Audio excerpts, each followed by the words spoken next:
Hi, I'm Dr. John Neustadt, president and founder of NBI, and I have a special little lady as a special guest today. This is our daughter, BB. Say hi, BB. Hi. She is 9 years old, and we're going to talk to you today about food allergies. It's actually Food Allergy Week in the U.S. this week, drawing awareness to this issue that has become a lot more prevalent over the years with children and adults. Up to 13% of children now are thought to have food allergies, and I know that there are kids in your class and our son's class that have allergies. You're looking at one of them right now, and I actually found out as an adult that I've developed some. Half of allergies in adults actually don't even start getting allergies. They don't show up as children. Half of the allergies in adults actually show up when they're adults.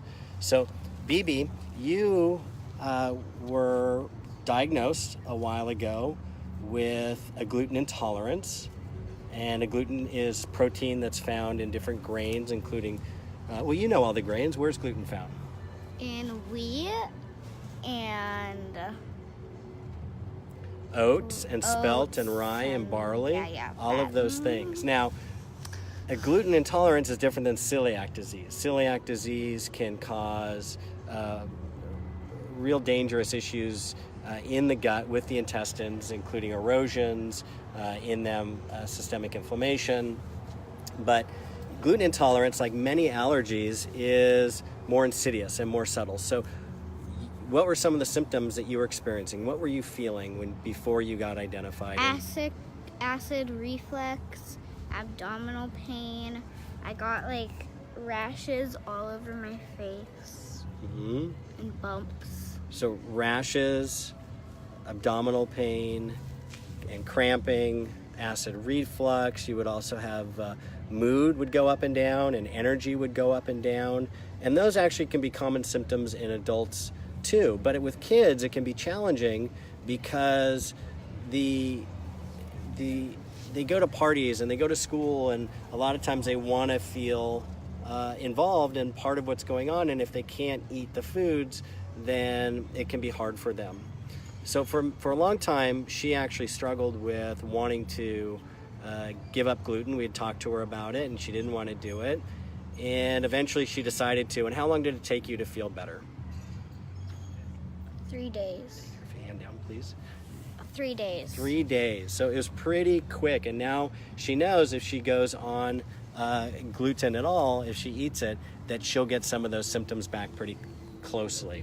So blood tests can be run, but oftentimes, especially in kids, if you suspect a food, and this is the type of allergy that's not the dangerous one that will swell up the throat and cause anaphylactic shock and that could die.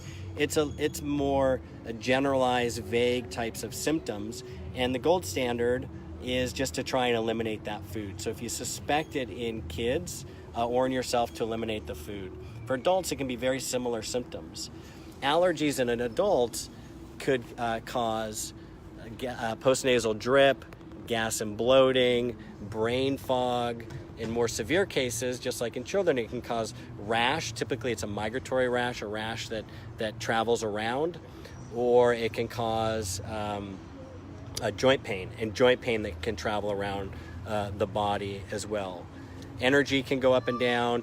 Getting tired after meals can indicate you might be reacting to a food.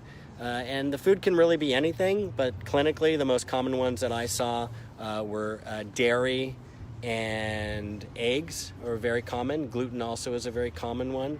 So if you're having any of those symptoms, then I really recommend that you consider that you might be reacting to a food. And yes, you can get testing done. The best type of testing is going to be a blood test called an IgG blood test for the antibodies to the foods. But the gold standard, actually, if you're willing to do it, is to just eliminate those foods from your diet. Take the dairy out, take the gluten out, take the eggs out for about a week, and see if those symptoms do resolve themselves, and then you can test by eating one of those or more of those foods. You might want to do this under the guidance of a healthcare provider. They can give you more specific guidance or order the testing for you.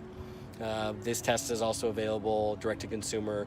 Blood testing is available. MBI is going to be implementing that. We're looking in the next probably 4 months, but it is out there and you can ask your healthcare provider too.